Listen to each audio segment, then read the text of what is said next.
လောကမှာတယောက်တည်းနေတာဟာတော့အေးချမ်းမှုအရှိဆုံးလို့ပြောအောင်သို့သောလူတွေဘာလို့တယောက်တည်းမနေနိုင်ကြသလဲဆိုရင်စိုးရင်တော့ကရှိလို့တယောက်တည်းမနေနိုင်မျိုးမျိုးတွေးတယ်တယောက်တည်းနေရင်နေမကောင်းရင်ဘယ်လိုလုပ်မလဲဆိုအတွေးပဲဒါကြောင့်တယောက်တည်းမနေနိုင်ကြဘူးနှစ်ယောက်နေတော့ရောလို့ဆိုနှစ်ယောက်နေတော့လည်းမတည့်ပြန်ခက်တာတယောက်တည်းနေကြတော့လေကြောက်တယ်နှစ်ယောက်နေတော့မတည့်ဘူးအဲ့ဒီကြားထဲမှာလူဟာဘဝမှာဆုံးဖြတ်ရခက်ခဲကြတယ်နှစ်ယောက်အတူနေပေမဲ့လို့ကြောချင်းပေးပြီးတော့တယောက်နဲ့တယောက်စကားမပြောတဲ့ပုဂ္ဂိုလ်တွေအများကြီးပဲနော်မိသားစုတဲမှာကိုရှိ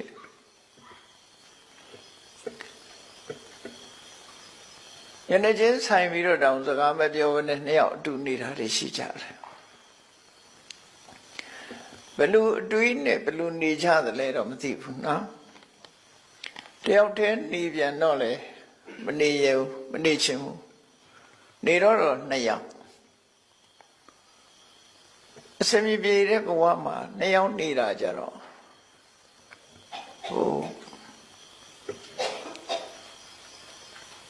ငြိမ်းချမ်းမှုကတခါဆုံးရှုံးပြန်တယောက်တည်းဆိုတော့စကားများစရာတော့မရှိဘူးနှစ်ယောက်ဆိုရင်တခါမဟုတ်တခါစကားများကြတယ်ရှမ်းဖြစ်ကြတယ်ပေါ့နိုင်ငံခြားလူတွေလည်းဒီတိုင်းပဲမထူး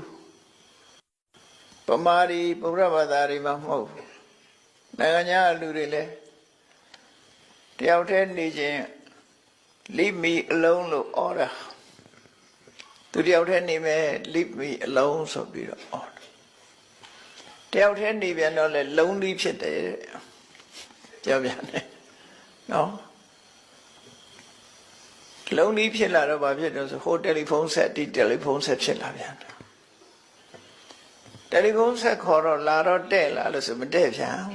နှစ်ရက်သုံးရက်လောက်ပဲဆင်ပြေတယ်နောက်ရက်ကျဆင်ပြေလူတဘာဝကတွေးစားရအခက်ကြီးပဲအဲ့တော့လူတွေဟာတယောက်တည်းမနေဝန်းတာလဲဒီစိတ်ပဲနှစ်ယောက်မတည့်တာလဲဒီစိတ်ပဲအဲ့လိုနေထိုင်ရတဲ့လောကကြီးမှာမြတ်စွာဘုရားလက်ထက်တုန်းကမြတ်စွာဘုရားကတော့တရားထွေးနေရတဲ့အကျိုးကျေးဇူးတွေကိုဟောကြားဆုံးမထားတာရှိတယ်နှစ်ယောက်နေလို့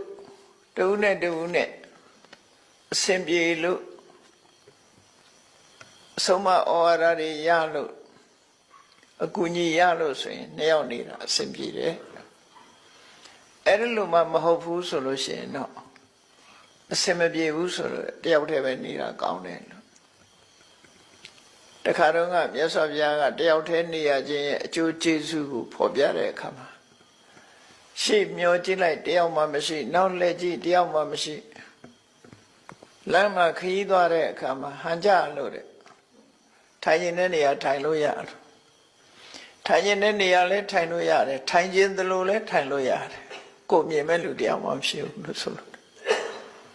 လွတ်လပ်မှုရဲ့အရသာကိုဖော်ပြတာ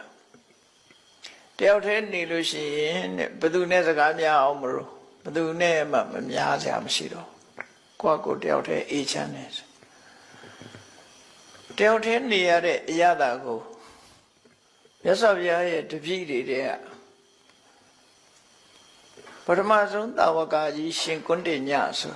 တယောက်တည်းနေသွားတာဟောတပည့်ဆက်ကြတရားဟောတော့ကတော့ပိဿဝဂီ၅ပါးအတူနေကြတာပေါ့နောက်ပိုင်းရောက်တဲ့အခါမှာရှင်ကွန်းတင်ညတယောက်တည်းနေတာဘယ်သူနဲ့မှမတွေ့ရတဲ့နေရာသွားနေတယ်ဘယ်သွားနေတော့ဆိုရင်ဟိမန္တတောင်ခြေကတောင်တန်းထဲမှာသတ္တန္တဆိုတဲ့ရေအိုင်ကြီးရှိတယ်အဲ့ဒီသတ္တန္တရေအိုင်ကြီးနားမှာကမ္ဘာညောင်းလေးနဲ့နေတယ်တပါးတယ်